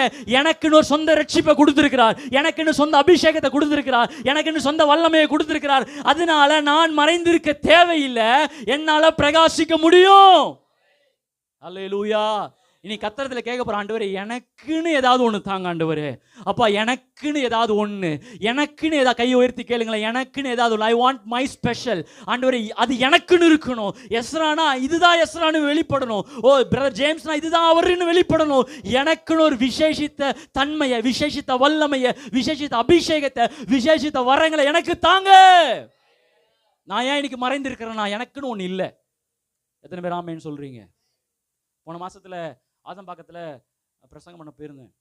அப்போ அந்த பாட்டிகிட்ட பேசும்போது எப்படி இருக்கீங்க அப்படின்னு கேட்கும்போது, அந்த பாஸ்டருக்கு வந்து 2 பிள்ளைகள், 2 மகள்கள், ஹவுஸ்மா அனீஷ்மா அப்படிங்கிற மகள். அவருக்கு பையன் கிடையாது அவருக்கு. ஆனால் அந்த டைமில் ட்ரெயின்லேயே ஒரு பையனை விட்டுட்டு போயிட்டாங்க. ட்ரெயின்லேயே ஒரு குழந்தைய விட்டுட்டு போயிட்டாங்க, பிறந்த குழந்தைய. அவர் ஹோம் வச்சுருந்தாரு, அந்த பையனை எடுத்து வளர்க்க ஆரம்பித்தார். இன்றைக்கி அந்த பையன் வந்து காலேஜ் ஃபஸ்ட் இயர் படிக்கிறான். அப்போது அவங்கள பற்றி பேசும்போது அந்த அம்மா என்ன சொன்னாங்கன்னா, என்ன இருந்தாலும் பாஸ்டருக்கு பிறக்கலையே, இவன் என்ன இருந்தாலும் பாஸ்டருக்கு பிறக்கலையே, பிறந்திருந்தா அவனை வந்து நாங்கள் ரொம்ப ஃப்ரீடமாக வளர்க்கலாம், நாங்கள் மறைச்சு தான் அவனை என்ன பண்ணுறோம், நாங்கள் அதை நான் வளர்க்க. ஏன்னு சொன்னால் என்னைக்காவது அவங்க ஒரிஜினல் பேரண்ட்ஸ் வந்துட்டா, என்னைக்காவது ஒரிஜினல் பேரண்ட்ஸ் வந்து என் பிள்ளையை கொடுங்கன்னு கேட்டுட்டா, என்னைக்காவது எங்களை விட்டு போயிடுவானோங்கிற ஒரு பயம் எங்களுக்குள்ளே இருக்குது அப்படின்னு சொல்கிறாங்க. இப்போ அவங்களுடைய கலக்கம்லாம் என்னன்னு சொன்னால், எங்களுக்குன்னு ஒரு ஆண்மகன் பிறந்தா எவ்வளோ நல்லா இருந்திருக்கும். அல்லேலூயா. எத்தனை மணி கையெழுத்து கேட்க போறீங்க? ஆண்டவரே எனக்குன்னு ஒன்று தாங்க ஆண்டவரே, அது திருடுனதாக இருக்கக்கூடாது, அது மற்றவங்களை பார்த்து காப்பி அடிச்சதா இருக்கக்கூடாது. ஆண்டவரே, எனக்குன்னு ஒன்று தாங்க, எனக்குன்னு ஒரு வல்லமை தாங்க. கேளுங்க, நல்லா வாயை திறந்து கேளுங்க. எனக்குன்னு ஒரு கிருபையை தாங்க. இனி நான் பயந்து பயந்து யூஸ் பண்ணக்கூடாது. எனக்குன்னு ஒரு வெளிப்பாடு தாங்க, எனக்குன்னு ஒரு வல்லமையை தாங்க. இருக்கிறதெல்லாம் விலையேற பெற்றது, ஆனாலும் மண்ணுக்குள்ள புதைந்து இருக்கிறது. ஓ, நான் தைரியமாய் பிரசங்கம் பண்ணுவதற்கு, நான் தைரியமாய் பிரகாசம் இருப்பதற்கு எனக்குன்னு ஒன்று தாங்க. நான் ஒளிஞ்சு ஒளிஞ்சு வாழ்ந்தது போதும், நான் மறைஞ்சு மறைஞ்சது நாட்கள் போதும். ஹல்லேலூயா. ஃபேமிலி ஃபங்க்ஷன் கூட நம்மளால போக முடியல. ஏன்னா கேட்டுருவாங்களோ, பிள்ளை இருக்கா, பிள்ளை பிறந்துச்சான்னு கேட்டுருவாங்களோ, என்ன வேலை செய்யறேன்னு கேட்டுருவாங்களோ. வேலையா இருந்தாலும், அது ஆசீர்வாதமா இருந்தாலும், அது ஊழியமா இருந்தாலும், எனக்குன்னு ஒன்று தாங்க ஆண்டவரே. இனி மறைந்திருந்த நாட்கள் போதும், நான் பிரகாசிப்பதற்கு எனக்குன்னு உனக்கு தாங்க. ஹல்லேலூயா. 50 சேக்கல் பொன்னை காட்டிலும் 200 சேக்கல் வெள்ளியை காட்டிலும் உங்க நாமத்தையாவது எனக்கு சொந்தமா தாங்க ஆண்டவரே. எத்தனை பேர் கேட்க போறீங்க, உங்க நாமத்தையாவது எனக்கு சொந்தமா தாங்க. ஓ ராஷா தாரா லாஷியா கடரா, உங்க நாமத்தையாவது எனக்கு சொந்தமாய் தாங்க. நான் பாடுற ஸ்டைல் அது ஏன் ஸ்டைலா இருக்கட்டும், நான் பிரசங்கம் பண்ற ஸ்டைல் அது ஏன் ஸ்டைலா இருக்கட்டும், நான் வேதத்தை தியானிக்கிற ஸ்டைல் அது ஏன் ஸ்டைலா இருக்கட்டும். சவுலுக்கு உரிய அந்த ட்ரெஸ் எனக்கு வேண்டாம். எத்தனை பேர் ஆமேன்னு சொல்றீங்க? தாவீதுக்கு சவுலின் ட்ரெஸ்ஸை தலை சீராவையும் கேடகத்தையும் கொடுக்கும், அவனுக்கு செட் ஆகல. எனக்குன்னு ஒரு கல் இருந்தா போதும் கோலியாத்தை வீழ்த்துவதற்கு, எனக்குன்னு ஒரு கூழாங்கல் இருந்தா போதும். சவுலுக்குரிய காரியங்கள் எதுவும் எனக்கு வேண்டாம். கையை உயர்த்தி கேளுங்களேன், எனக்குன்னு ஒரு சின்ன கல் இருந்தா போதும், எனக்குன்னு ஒரு நாமம் இருந்தா போதும். ஓ, அந்த அது இருந்தாலே போதும். ஓ, சவுல் கொன்றது 1000, தாவீது கொன்றது 10000 என்று போற்றத்தக்கதான வல்லமை தாவீதுக்கு வந்தது. ஏன்னு சொன்னா எனக்குன்னு ஒன்று இருந்தது. ஹல்லேலூயா, ஹல்லேலூயா. கேளுங்க, கை உயர்த்தி கேளுங்க. அப்பா, எனக்குன்னு ஒன்று. ஓ, எனக்குன்னு சொந்தமானது, எனக்குன்னு சொந்தமான வல்லமை, எனக்குன்னு சொந்தமான ஒரு அபிஷேகம், எனக்குன்னு சொந்தமான ஒரு வெளிப்பாடு, ஓ இயேசுவின் நாமத்தில் உண்டாகட்டும். ஹல்லேலூயா, ஹல்லேலூயா, ஹல்லேலூயா. துன்மார்க்கரின் செல்வ திரட்சியை காட்டிலும் நீதிமான் என்னுடைய கொஞ்சம் நல்லது.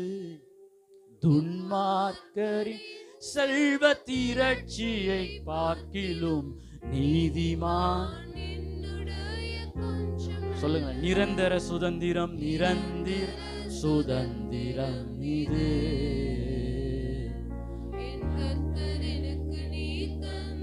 நீர் தந்ததா இருக்கட்டப்பா. இயேசுவே, கையை உயர்த்தி கொள்ளுங்களேன். நிரந்தர சுதந்திரம், நிரந்தர. ஓ ராஷா கடரா. இயேசுவே, எனக்குன்னு ஒண்ணு. ஓ, நான் ஏன் மறைஞ்சிருக்கிறேன்? இயேசுவே, விசுவாசிக்கிறவங்க இரு கரங்களை உயர்த்தி ஏசையா, ஏசையா.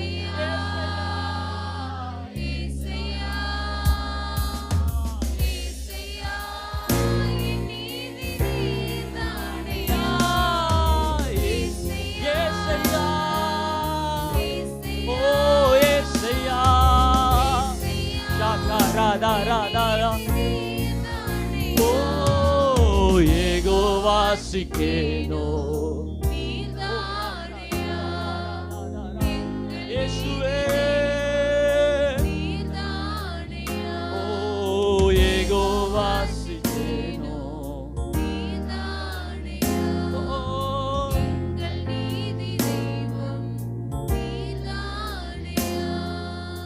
உமக்காய் காத்திருப்பே,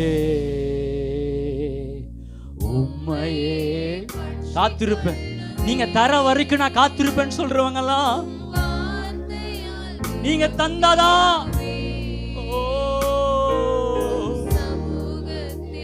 உமக்காய் காத்திருப்பேன்.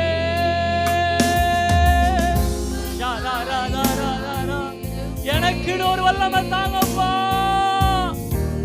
எனக்குன்னு ஒரு அபிஷேகம், எனக்குன்னு ஒரு ஜெப பாஷை, எனக்குன்னு ஒரு வெளிப்பாடு. ஓ ராஷா தாரா, நான் மறைந்திருக்க கூடாதபடி ஒரு விசை ஏசையா, ஏசையா, ஏசையா. ஓ தியா ராஷா தாரா தாரா குடியா கடரா. இந்த பட்டணம் மறைந்திருக்க கூடாது. ஓ ஏசையா, ஓ ஒரு ஊழியமா இருந்தால் அது நான் எனக்குன்னு ஒரு விசேஷித்த வல்லமை இயேசுவே.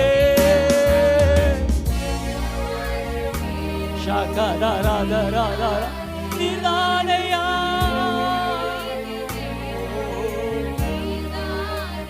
நீதானையா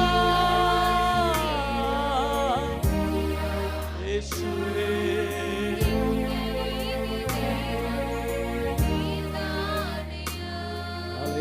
எனக்குன்னு ஒன்று தாங்க ஆண்டவரே. ஒரு சின்ன எக்ஸலா இருந்தாலும் அது எனக்குன்னு இருக்கட்டும். எத்தனை பேர் ஆமேன்னு சொல்றீங்க? களவாடின பொருட்கள், மற்றவர்களிருந்து வாங்கப்பட்ட பொருட்கள் எது எனக்கு வேண்டாம். ஹல்லேலூயா. சத்தமா ஒரு அல்லேலூயா சொல்லுங்களேன். ஏன் நாம மறைந்திருக்கிறோம்னு சொன்னா, எனக்குன்னு ஒன்று இல்லை. எனக்குள்ள இருக்கிறது எல்லாமே ஒன்று மற்றவர்கிட்ட இருந்து வாங்கப்பட்டது, பிசாசு கிட்ட இருந்து வந்தது. எனக்குன்னு ஒன்று இருந்தா என்னால நிச்சயமாய் பிரகாசிக்க முடியும். இன்னொரு விஷயத்தை நம்ம கற்றுக்கொள்வோம். மத்தேயு எழுதின சுவிசேஷம் 25ஆம் அதிகாரம். இதெல்லாமே என்னுடைய ஜெபங்கள், இன்றைய நாட்களில் இருக்கிற ஜெபங்கள். அதை தான் உங்களோட நான் பகிர்ந்து கொண்டிருக்கிறேன். இதையும் தொடர்ந்து இதுக்காக நீங்க ஜெபம் பண்ணுங்க. நிச்சயமாய் கர்த்தர் நம்மளை பிரகாசிக்க பண்ணுவார். 25ஆம் அதிகாரம் 18ஆம் வசனம் பாருங்க. மத்தேயு 25:18. ஒரு தாலந்து வாங்கினவனோ போய் நிலத்தை தோண்டி தன் எஜமானுடைய பணத்தை புதைத்து வைத்தான். 25ஆம் வசனத்துல பாருங்க என்ன வச்சான். ஆகையால் நான் பயந்து போய் உமது தாலந்தை நிலத்தில் புதைத்து வைத்தேன், இதோ உம்முடையதை. அவனுக்குன்னு ஒன்று இருந்தது, ஆனா அதை என்ன பண்ணியிருந்தான்னு சொன்னா புதைச்சு வச்சிருந்தான். ஏன் புதைச்சு வச்சிருந்தான், ஏன் அதை ஒழிச்சு வச்சிருந்தான்னு சொன்னா பயம். என்ன எதனால? பயம். எல்லாரும் சொல்லுங்க பயம். பயப்படுகிறவர்கள் ஒளிந்துதான் இருப்பார்கள், பிரகாசிக்க முடியாது. எத்தனை பேர் ஆமேன்னு சொல்றீங்க? அவ்வளவுதான் கர்த்தர் சொல்றாரு, உனக்கு நான் பயத்தின் ஆவியை கொடாமல் பலமும் அன்பும் தெளிந்த புத்தியின் ஆவியை உனக்கு நான் கொடுத்திருக்கிறேன்.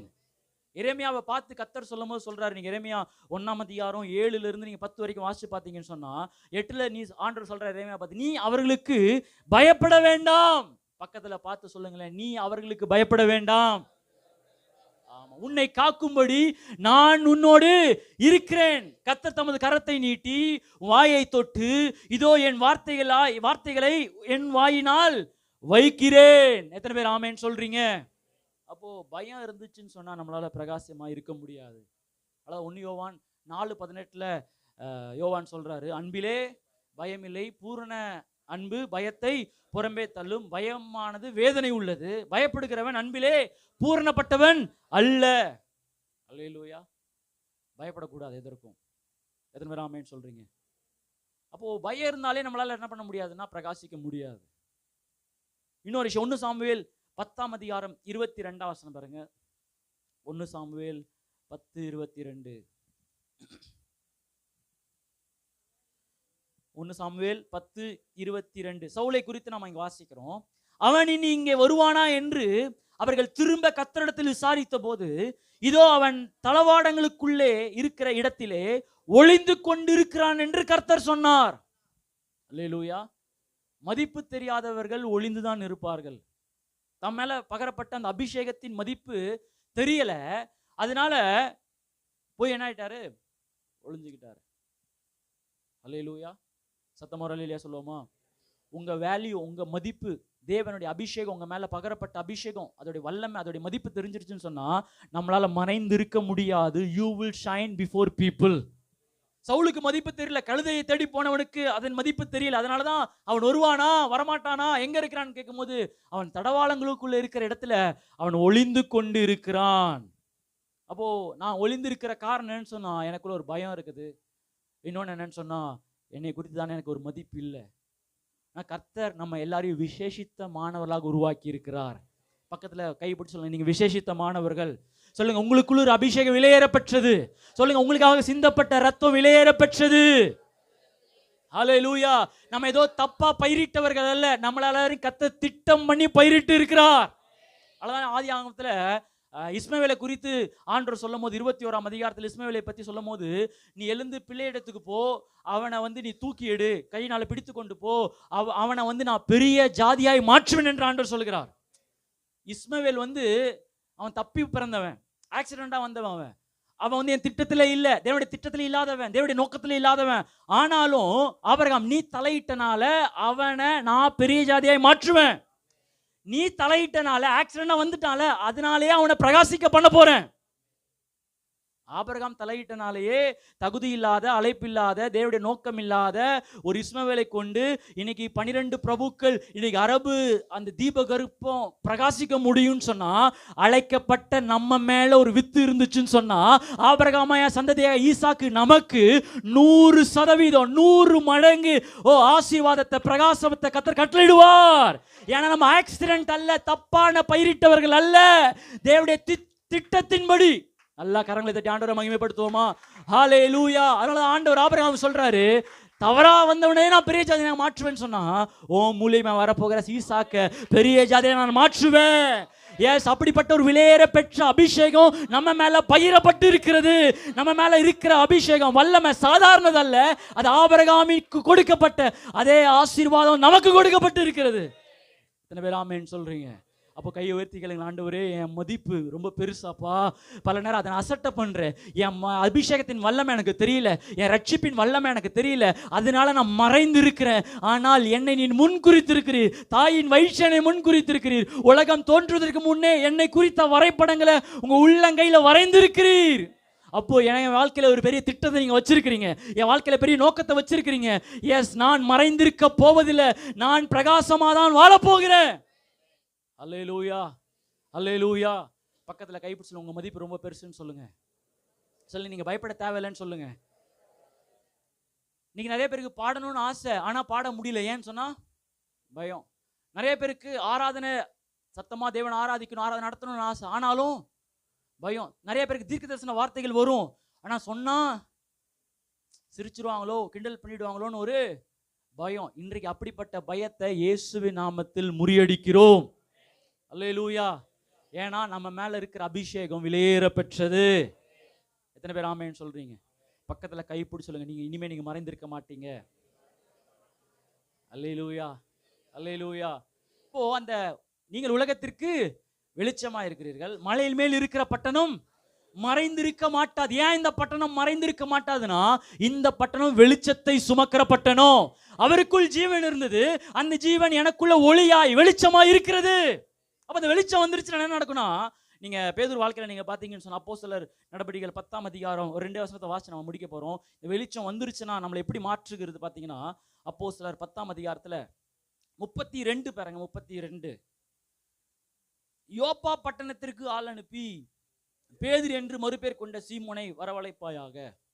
அவன் கடலோரத்திலே தோல் பதனிடுகிறவனாகிய சீமோனுடைய வீட்டிலே தங்கியிருந்தான். அவன் வந்து உன்னிடத்தில், யார் வீட்டில் ஸ்டே பண்ணி இருக்கிறாரு?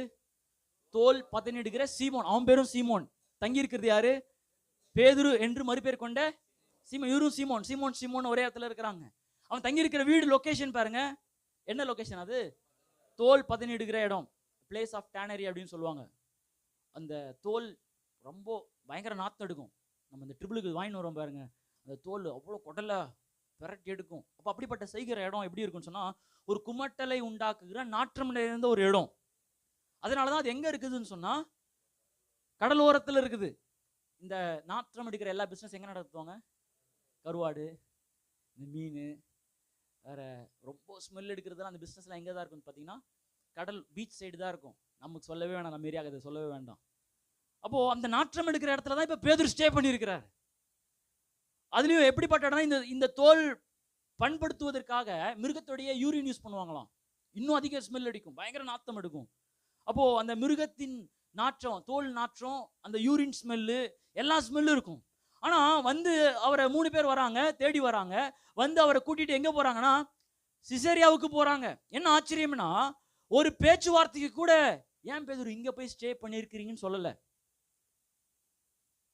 ஏன் இப்படிப்பட்ட ஒரு மோசமான இடத்துல இங்கயா இருக்கிறீங்க அப்படின்னு என்ன பண்ணலாம்? அவங்க சொல்லலை. ஏன்னு சொன்னா, பேதுருக்குள் இருந்த வெளிச்சம் நாற்றத்தையும் மூடி போடுகிற ஒரு வெளிச்சமா இருந்தது.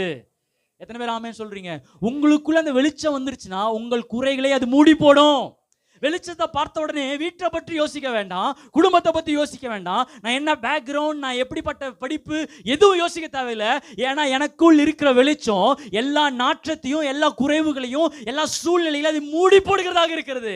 கையை உயர்த்தி அந்த வெளிச்சத்துக்காக நன்றி செலுத்துங்க. எஸ், என் பேக்ரவுண்டை நான் பார்க்க வேண்டாம், என் குடும்ப சூழ்நிலையை நான் பார்க்க வேண்டாம், எங்க அப்பா அம்மா இப்படி இருக்கிறாங்க நான் பார்க்க வேண்டாம், ஓ எனக்கு மட்டும் ஏன் இப்படிப்பட்ட குடும்பம் நினைக்க வேண்டாம், எனக்கு மட்டும் ஏன் சூழ்நிலை இப்படி இருக்கு நினைக்க வேண்டாம். உங்களுக்குள்ள ஒரு ஜீவன், அந்த ஜீவன் கர்த்தரிடத்தில் வந்த ஒளியா இருக்குமானால் அது எல்லா நாற்றத்தையும் இயேசுவின் நாமத்தில் அது மூடி போடுகிறது.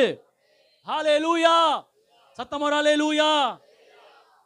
நம்ம பேக்ரவுண்ட் முக்கியம் இல்லை, நம்முடைய படிப்பு முக்கியம் இல்லை, நம்முடைய அந்தஸ்து முக்கியம் இல்லை. ஏன்னா எனக்குள் இருக்கிற வெளிச்சம் மலையில் மேல் இருக்கிற இந்த பட்டணம் மறைந்திருக்க மாட்டாது. உங்களுக்குள் இருக்கிற வெளிச்சத்தை ஒழிக்கவே முடியாது. அது எப்படியாவது வெளியில வரும். நீங்களே மறைஞ்சிருக்கணும்னு ஆசைப்பட்டீங்கன்னா கூட ஒரு நாள் ஒரு காலம் வரும், கர்த்தர் உங்களை பிரகாசிக்க பண்ணுவார். இயேசு கிறிஸ்து ஒளிச்சு வைக்க பார்த்தாங்க, ஒளிச்சு வைக்க முடியல. மோசே ஒளிச்சு வைக்க பார்த்தாங்க, ஒளிச்சு வைக்க முடியல. ஏன்னு சொன்னா அவங்களுக்குள்ள இருந்த வெளிச்சம் அவங்களை மறைந்திருக்கவில்லை. எத்தனை பேர் ஆமென் சொல்றீங்க? நீங்க பெற்றுக்கொண்ட ரட்சிப்பு அது கர்த்தரிடத்தில் இருந்து இருக்குமானால் உங்க ரட்சிப்பை யாராலும் மறைத்து வைக்க முடியாது. நீங்க பெற்றுக்கொண்ட ஜெபம் கர்த்தரிடத்திலிருந்து பெற்றுக்கொண்டது உண்டானால் அந்த ஜெபத்தை யாராலும் மறைத்து வைக்க முடியாது. ஹல்லேலூயா. நீங்க பெற்றுக்கொண்டிருக்க அந்த ஊழிய வாஞ்ச கர்த்தரிடத்தில் உண்டானால் அதை யாராலும் மறைத்திருக்க, நீங்களே நினைச்சாலும் மறைக்க முடியாது. ஹல்லேலூயா. அப்படி ஒரு வெளிச்சத்தை தான் கர்த்தர் நம்ம வாழ்க்கையில வைத்திருக்கிறார். ஹல்லேலூயா. சில டைம்லாம் சில இடத்துல பிரசங்கம் பண்ண கூடுவாங்க. அதுல இந்த ஊழியர் இயக்கத்துக்கு ஒரு தடவை கூப்பிட்டாங்க. அப்போ அந்த ஊழியர் கமிட்டியிலே பிரச்சனை, இவனை போய் கூப்பிடுறீங்களே, இவன் வயசு, இவனுக்கு என்ன வயசு ஆகுது, இவனத்தை பேசுவான் அப்படின்ட்டு. அப்போ அதே எனக்கு கேட்குது, இப்படிலாம் சொல்கிறாங்களே அப்படின்ட்டு. அப்போது சரி கூப்பிட்டோம், பேர் போட்டாச்சு, பிரசங்கம் பண்ணிடலான்ட்டு போய் பிரசங்கம் பண்ணியாச்சு. இப்போது வருஷத்துக்கு 2 தடவை கூப்பிட ஆரம்பிச்சிட்டாங்க. அல்லேலூயா. வயசு, என் ஹைட்டு, என் கலர் இல்லை, எனக்குள் இருக்கிற வெளிச்சம் அது எல்லாவற்றையும் மூடி போட்டு விட்டது. எத்தனை பேர் ஆமேன்னு சொல்றீங்க? அப்படிப்பட்ட வெளிச்சம் தான் உங்க மேலே என் மேலே இருக்கிறது. எல்லா நாற்றங்களையும் மூடி போட பண்ணும். அல்லேலூயா. நீங்களே நினைச்சாலும், நான்லாம் சில டைம் நினைப்பேன், இனிமே இந்த ஊழியெல்லாம் செய்யக்கூட நினைச்சாலும் அந்த வெளிச்சம் இன்னும் என்ன பிரகாசிக்க பண்ணுகிறது. ஒரே ஒரு வசனத்தை வாசிச்சு முடிக்க போறேன். எரேமியால அடிக்கடி ஜெபிக்கிற ஒரு வசனம். எரேமியா 20ஆம் அதிகாரத்துல எரேமியா சொல்லுகிற ஒரு காரியம் பாருங்க. எரேமியா 20ஆம் அதிகாரம் 8ஆம் வசனம் பாருங்க. எரேமியா 20:8. நான் பேசினது முதற்கொண்டு கதறுகிறேன், கொடுமை என்றும் பால் கடிப்பென்றும் சத்தமிட்டு கூறுகிறேன். நான் கூறின கர்த்தருடைய வார்த்தை நாள்தோறும் என்னை நிந்தையும் பரிகாசமும் ஆயிற்று. சொல்றாரு, நான் பேசினது எனக்கே ரிப்பீட் ஆகுது, இனி நான் பேச மாட்டேன். சாதாரணமான நபர் நிந்தை பரிகாசம் வரும்போது ஆஃப் ஆயிடுவாங்க. அப்போ அவர் சொல்ற அதே மாதிரி தான் அவரும், என்ன இனிமேலாம் நான் பிரசங்கம் பண்ண மாட்டேன், இனிமேலாம் ஊழியம் செய்ய மாட்டேன். அடுத்து சொல்ற 9ஆம் வசனத்துல, ஆதலால் நான் அவரை பிரஸ்தாபம் பண்ணினாலும் இனி கர்த்தருடைய நாமத்தில் பேசாமல் இருப்பேன். இனி நான் பேச மாட்டேன்ப்பா, இனி நான் பிரசங்கம் பண்ண மாட்டேன், இனி தீர்க்கதரிசனம் சொல்ல மாட்டேன், இனி எனக்கு ஊழியமே வேண்டாம் அப்படின்றாரு. ஆனாலும் சொல்றாரு எல்லாரும் சேர்ந்து, ஆனாலும் அவருடைய வார்த்தை என் எலும்புகளில் அடைப்பட்டு எரிகிற அக்கினியை போல என் இருதயத்தில் இருந்தது, அதை சகித்து இளைத்து போனேன், எனக்கு பொறுக்க கூடாமற் போயிற்று. என்ன சொல்ல வராரு? இதுதான் அந்த வெளிச்சம். விமர்சனங்களின் நடுவிலும் என்ன பிரகாசிக்க பண்ணும். எத்தனை பேர் ஆமேன்னு சொல்றீங்க? உங்களுக்குள் இருக்கிற அந்த ஊழிய வாஞ்ச தேவன் தந்ததானால் நிந்தை பரியாசம் விமர்சனங்கள் வந்தாலும் நீங்க தேவனுக்காக பிரகாசிப்பீங்க. எத்தனை தடவை விழுவீங்க, எத்தனை தடவை உங்களை சோர்ந்தடிக்க மனிதர்கள் வருவாங்க, வார்த்தைகள் வரும். ஆனாலும் திரும்ப வரும்பொழுது அந்த வெளிச்சம் என்னை பிரகாசிக்க பண்ணி திரும்ப என்னை உயிர்ப்பித்து என்னை நிற்க வைக்கிறது. அல்லேலூயா. சத்தமா அல்லேலூயா. நிறைய டைம் எஸ்ரா என்ன பேசுறான், அவன் பேசுறதே புரியல, ஜேம்ஸ் பிரதர் என்ன பேசுறாரு, ஆமா பாஸ்டர் என்ன பேசுறாரு, முன்னாடி மாதிரிலாம் பேசல அப்படின்னு வார்த்தைகள் வரும்போது நமக்கு என்ன, எங்களுக்கு என்ன தெரியுமா, எனக்கு என்ன வரும் தெரியுமா, இனிமேலாம் பிரசங்கம் பண்ணக்கூடாது, இனி வண்ணாரப்பேட்டையில் போய் நிற்கவே கூடாது, அப்படி வேற சபைக்கு எங்கேயாவது ஓடிடணும் சொல்லுவேன். நான்லாம் இனிமேல் பிரசங்கம் பண்ண மாட்டேன், இனி பைபிள்லாம் படிக்க மாட்டேன், இனி 6வது நாள் நான் நடத்த மாட்டேன் அப்படின்னு நினைச்சிட்டு அடுத்த நாள் தேவ சமூகத்தில் உட்காரும் போது அந்த வெளிச்சம் திரும்ப எலும்புகளை அனல் மூட்டி எழுப்புகிறது, திரும்ப அந்த வேதத்தை படிக்க வைக்கிறது, திரும்ப திரும்ப திரும்ப ஆண்டவருக்குள்ள வளர செய்கிறது. ஏன்னா நமக்குள் இருக்கிற வெளிச்சம் நம்மளை சும்மா இருக்க விடாது. எத்தனை பேர் இப்படி முடிவு எடுத்திருக்கிறீங்க, இனிமே நான் ஜெபிக்க மாட்டேன், இனி நான் ஆராதிக்க மாட்டேன், சில பேர் இனிமே இந்த சபைக்கே வர மாட்டேன் அப்படின்ட்டு போயிட்டு அடுத்த வாரம் திரும்ப சபையில் வந்து ஆராதிக்கிறோம்னு சொன்னா நமக்குள் இருக்கிற வெளிச்சம் நம்மளை சும்மா இருக்க விடாது. அது தேவன் கிட்ட இருந்து வந்தது உண்மையானால் நம்மளை மீண்டும் மீண்டும் மீண்டும் பிரகாசிக்க பண்ணும். எத்தனை பேர் ஆமென் சொல்றீங்க? ஹல்லேலூயா. ஏன்னா எனக்குள்ள ஒரு வெளிச்சம், அது யார் கிட்ட இருந்து வந்தது சொன்னா தேவன் கிட்ட இருந்து வந்தது. எளிமை நிற்போமா? இன்னைக்கு அர்த்தத்துல கேட்க போறோம். அப்படிப்பட்ட பட்டணமாக என்னை மாற்றுவீராக. அப்பா, நீங்கள் உலகத்திற்கு வெளிச்சமாய் இருப்பீர்கள். மலையின் மேல் இருக்கிற பட்டணம் மறைந்திருக்க மாட்டாது. எஸ், கர்த்தர் நமக்கு இன்னைக்கு ஒரு வாக்குத்தத்தத்தை கொடுத்திருக்கிறாரு. நீங்கள் மறைந்திருக்க மாட்டீர்கள். கையை உயர்த்தி கேளுங்கள். ஆண்டவரே, மறைந்திருக்கிற வாழ்க்கை எனக்கு வேண்டாம் ஆண்டவரே. நான் பிரகாசிக்க விரும்புகிறேன். நான் பிரகாசிக்க விரும்புகிறேன். மறைந்திருக்கிற வாழ்க்கை எனக்கு வேண்டாம். ராஷா தாரா லாஷா காடா ராஷா தா. கொஞ்ச நேரம் அந்நிய பாஷைகளை பேசி ரியாலா. நான் ஏன் இன்னைக்கு மறைஞ்சிருக்கிறேன்? ஏன்னா நிறைய விஷயங்கள் மனுஷங்கிட்ட இருந்து வந்தது, நிறைய விஷயங்கள் பிசாசிக்கிட்ட இருந்து வந்தது. எஸ், மனுஷங்கிட்ட இருந்து ஒன்று புறப்படுமானால் அது என்னை தீட்டுப்படுத்துகிறதாக இருக்கிறது. கையை உயர்த்தி கேளுங்க. ஆண்டவரே, இனி மனுஷங்கிட்ட இருந்து எதுவும் எனக்கு வேண்டாம். அந்த தாமதம் எனக்கு வேண்டாம். அந்த சுபாவம் எனக்கு வேண்டாம். அந்த எண்ணங்கள் எனக்கு வேண்டாம். அந்த விருப்பங்கள் எனக்கு வேண்டாம். அந்த பலவீனம் வேண்டாம். தலைமுறை வியாதி எனக்கு வேண்டாம். ஏன்னா மனுஷன் கிட்ட இருந்து புறப்படுகிறது மனுஷனை தீட்டுப்படுத்துகிறது. ஆனால் இன்றைக்கு பரலோகத்தின் தகப்பன் கிட்ட இருந்து ஒன்று புறப்படுமானால் அதுல இருந்து வல்லமை புறப்படுகிறது, அதுல இருந்து சுகம் புறப்படுகிறது, அதுல இருந்து ஜீவன் புறப்படுகிறது, அதுல இருந்து அபிஷேகம் புறப்படுகிறது. ராஷா காடா ராலா. எல்லா தலைமுறை சாபத்தையும் இயேசுவின் நாமத்தில் உடைக்கிறேன். நான் பிரகாசிக்க முடியாதபடி, நான் வெளியே வர முடியாதபடி என்னை கட்டி வைத்திருக்கிற எங்கள் பிதாக்களின் சங்கிலிகளை இயேசுவின் நாமத்தில் உடைக்கிறேன். நல்ல கரங்களை தட்டி விசுவாசிக்கிறவங்க ராஷாத்தா. ஒரு டிரான்ஸ்ஃபர் இன்றைக்கு பரலோகத்திலிருந்து ஒரு டிரான்ஸ்ஃபர். அவருக்குள் இருக்கிற ஜீவன் ஒளியாய் ஒளியாய் ஒளியாய் வெளிச்சமாய் வருகிறது. ராஷாத்தா ராலா. ஏன்னா நீங்க தேவனுடைய ஆலயம், நீங்க தேவனுடைய நகரம், நீங்க தேவனுடைய பண்ணை, நீங்க தேவனுடைய மாளிகை, நீங்கள் தேவனுடைய ஆலயமானால் திருடி கொண்டு போன சத்துரு, திருடி கொண்டு போன பரிசுத்த தட்டுமுட்டிகள் திரும்ப வருகிறது. நீங்கள் தேவனுடைய நகரமானால் உங்களுக்குள்ள பல கட்டிடங்கள், பல திட்டங்கள், பல பல பல ஆச்சரியம் ஊட்டுகிற காரியங்களை கர்த்தர் கட்டுகிறார். நீங்கள் தேவனுடைய பண்ணையானால் உங்களுக்குள் விதைகள் விதைக்கப்படுகிறது, தானியங்கள் அறுவடை செய்யப்படுகிறது, காளை மாடுகளின் வரத்துகள் வருகிறது. ராஷா காடா ராலா. விட்டு கொடுப்போம். நீங்கள் தேவனுடைய மாளிகையானால் உங்களுக்குள் பொக்கிஷங்கள், ராஷாக்கா, ராஜ்யங்கள் பார்த்து ஆச்சரியப்படத்தக்க பொக்கிஷங்கள் உங்களுக்கு வைக்கப்படுகிறது. இனி மனுஷனுக்குள் இருந்தல்ல, என் பிள்ளைகளுக்குள்ள கிறிஸ்துவுக்குள் இருக்கிற ஜீவன் உண்டாகட்டும். ராஷா காடா ராலா. எல்லா பிதாக்களின் சாபங்களை இயேசுவின் ரத்தத்தால் உடைக்கிறோம். அந்த பலவீனத்தை உடைக்கிறோம். அந்த ஆஸ்மா பிரச்சனையை உடைக்கிறோம். அந்த தலைவலியை உடைக்கிறோம். அந்த கர்ப்பப்பை பிரச்சனையை உடைக்கிறோம். ஏன்னா மனுஷனுக்குள் இருந்து புறப்படுகிறது மனுஷனை தீட்டுப்படுத்துகிறது. ராஷா காடா ராலா. நல்லா கரங்களை தட்டி, நான் ஏன் ஒளிஞ்சிருக்கிறேன்? எனக்குன்னு ஒண்ணு இல்ல. ராஷா, எனக்குன்னு ஒண்ணு தாங்க. ஒரு அபிஷேகம், எனக்குன்னு ஒரு அபிஷேகம், எனக்குன்னு ஒரு வல்லமை, எனக்குன்னு ஒரு தாளந்து, எனக்குன்னு போதிக்கிற ஒரு திறமை, எனக்குன்னு ஒண்ணு. ராஷா காடா ராலா. ரியாலா ஷாகாடா ராபா ரியா தேரே ஷேகே. பாபிலோனிய சால்வை எனக்கு வேண்டாம். பாபிலோன்ல இருந்து எடுத்துட்டு வந்த 500 வெள்ளி சேக்கல் வேண்டாம், 50 பொன் சேக்கல் வேண்டாம். மற்றடைய பொன்னோ வெள்ளியோ எனக்கு வேண்டாம். இயேசுவின் நாமம், எனக்குன்னு சொந்தமான இயேசுவின் நாமம் இருந்தா போதும். ராஷா காடா ராலா ஷாத்தா. நான் ஏன் ஒளிந்திருக்கிறேன்? எல்லா பயம் இயேசுவின் நாமத்தில் எல்லா பயம், கூச்ச சுபாவத்தை எடுத்து போடுவீராக.